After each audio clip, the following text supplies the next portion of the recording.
By 6 p.m., the firestorm had subsided.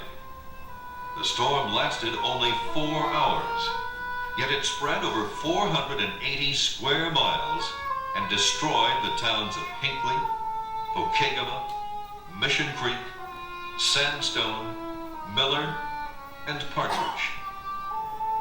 Today and not tomorrow, there's no time to borrow.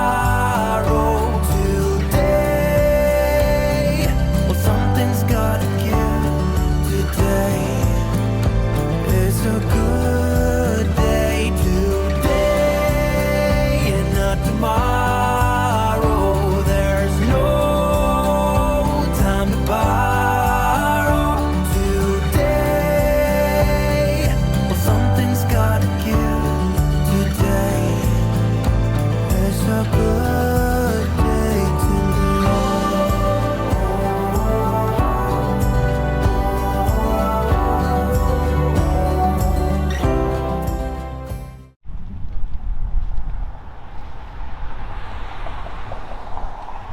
This is like the monument here on the first day of September in 1984, between the hours of 3 and 5 o'clock in the afternoon. A forest fire swept over central Pine County, devastating 400 square miles of the country, consuming the villages of Hinckley, Sandstone, Mission Creek, and Brook Park, and destroying more than 418 human lives.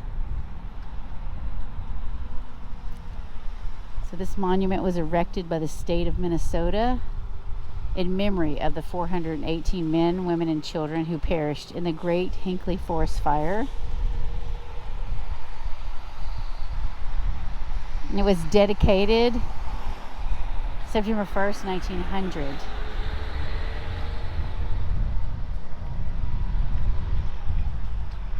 In the 4 trenches north of this monument lie the remains of 248 men, women, and children, residents of Hinckley, who perished in the fire, which this monument was erected to commemorate.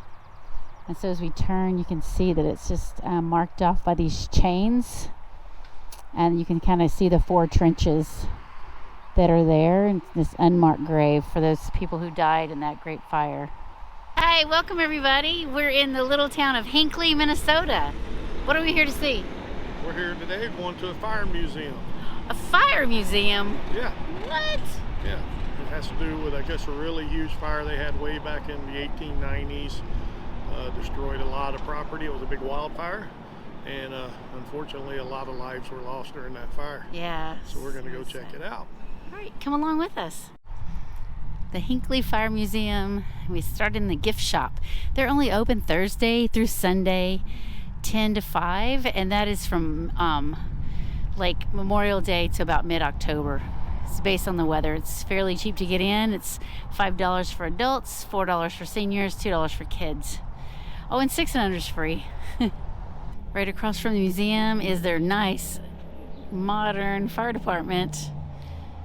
That were working in the area. Of course, conservation practices were kind of non-existent at that point, so they were just leaving all of their slashings on the ground. They had 2 inches of rain between May and September of 1894, so it was extremely dry. And 2 fires started south of here, and eventually they weren't terribly, good, big at that point, but they merged and they created a fire sting that moved. What you're standing in here is the depot. It's exactly the same as the depot that was here in 1894. Of course, that depot burned, but somehow the plans had been saved, or maybe it was a generic thing that they built all over the place. And so this was the first building built after the fire. Oh, wow. And it was built when, like 1890, it was dedicated the same year, practically. Oh, wow. So it's identical to what you would have seen in 1893. You're standing in the women's waiting room. I'm sorry, the men's waiting room. I always get this mixed up. There's an identical room next door that's the women's waiting room. because, the members were smoking and spitting and whatnot. And so and I think it's so interesting because there's like the ticket office is right there. There's identical ticket windows. There's doors going outside. Everything was kind of separate. So the women's waiting room now has a display about Native Americans that were on 300 million board feet of lumber. Hinckley was now the largest town between Minneapolis-St. Paul and the twin ports of Duluth-Superior. Hinckley had between 1,200 and 1,700 residents and was prospering due to the lumber boom. Once an area was cut, farmers followed the loggers and began to work the land. You wanted me to tell you how the country looked. Outside of Hinckley, it is nothing but woods, and you cannot see a mile around. All the pines I see are straggly, homely things, but husband Will says they are grand and majestic in the deep woods. Less than 2 inches of rain fell between May 1st and September 1st. With the lack of rain, low humidity, and the summer heat, everything began to dry out, making conditions extremely volatile. We hadn't had a drop of rain in 2 months, and everyone worried about the fire danger. Each day dawned hot and dry, with the sun a red-hot, smoky ball in the sky. The air had been smoky for days. Everyone went about their work, trying not to think about the constant menace of the tinder-dry slashings, which had been left behind by the over-eager lumbermen. The day started out like most others. People went about their business paying little heed to the potential for disaster and unaware that something unthinkable was about to happen. Then, something went terribly wrong. Fire and smoke had become such a part of everyone's life that nobody really paid any attention to the change in the air that day. While we were sitting and talking, we heard an ominous roar, like a sudden windstorm materializing out of nowhere. It didn't take long for us to decide it was a fire, and that it was coming fast. When we got to the railroad tracks, we could see the terrible flames in the distance, coming with the speed of a train and with a sickening, paralyzing roar of destruction. The firestorm started around 2 p.m., 5 miles south of Hinckley, between the towns of Mission Creek and Pokegama. At the time, there were many fires already burning in this area. Mission Creek burned first, then Pokegama. The fire began to move toward Hinckley, consuming everything in its path, gaining momentum as it moved along.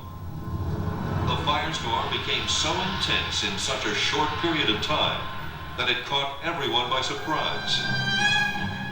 Around 2:30 p.m., John Craig, chief of the Hinckley Fire Department, was directing several hundred people on the southwest edge of town to hold a fire line that would deflect the firestorm around Hinckley. We arrived in Hinckley at 2:45 p.m. and found all the people out fighting the fire which surrounded the town on all sides. We put our train on the side track and went to the lower end of the yard. Everything was on fire. The ties under the rails were burning. The boxcars on the side track were on fire. I got back to the water tank as quickly as I could. It was impossible to see and the rails were warping in the yard. We stood and waited for passenger train number 4. When we came into view of Hinckley, everything was quiet except the southern extremity of the town. And in the great northern yards where the fire had made its appearance, we arrived at 3:25 p.m. Passenger conductor Powers came to me and said, "What do you think of putting the freight engine behind us?" We all agreed and coupled the trains together. The wind was blowing with a gale by this time, and we realized that Hinckley was doomed. Here is an old fire reel, and this was part of the fire department would use back in 1893, the volunteer fire department of Hinckley. This picture was taken the year before the fire. So this is the volunteer fire department. The building was destroyed.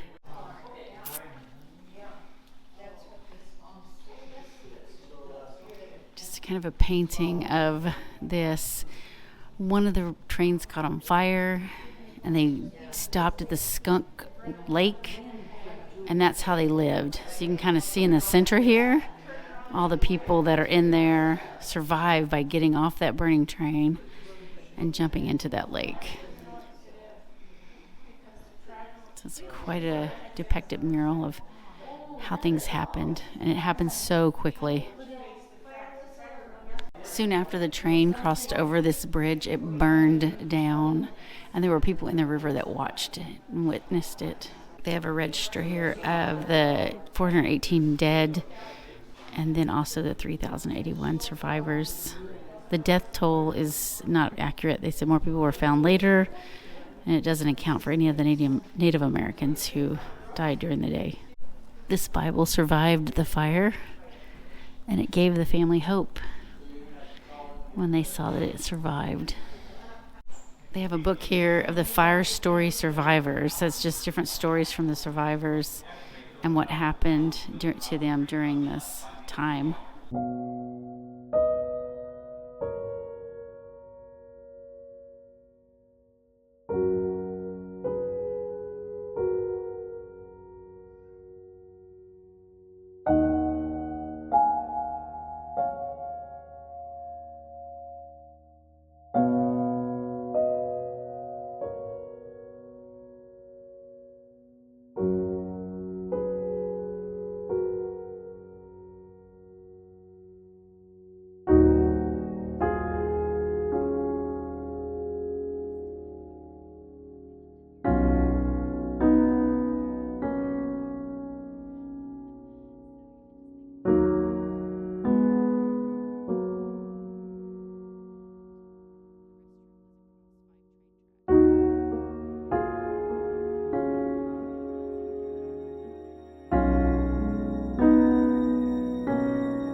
Old caboose. Hey, you gonna drive it? The brakes. You gonna put the brakes on? You can kind of see inside of it. Little guy back there. It's kind of glary with the glass. We don't get to go all the way inside. It's more like a museum piece to kind of check out what it looked like inside of it. Kind of go at a different angle and see if you can see the other side without all the glare. All right, this is a relief house that they built for the people right after the fire. So they gave them the parts and everything to build them. Just so they'd have somewhere to stay, the people that survived and were left here. So this is just, they've left one up for us to tour. It has the glass as well, so a little bit of glare. But you can see it's just very basic. It would be built on how many bedrooms the family had, 1 bedroom, 2 bedroom, depending on how many children were in the family. All right, hey, so today we went and toured the Hinckley Fire Museum. What'd you think? Pretty cool. A lot of interesting things learned. Yeah. Like the craziest thing, the fire only lasted 4 hours total from where it started up, or down south and moved up north. Right. But only in 15 minutes it wiped out this entire town. It was just incredible. Only 2 buildings survived. Yeah, the water tower, it wasn't even a building, it was 2 structures.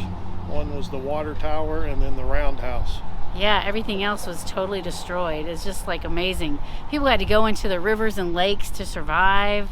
And a couple of trains, one from up north and one that was heading north, rescued a lot of the people.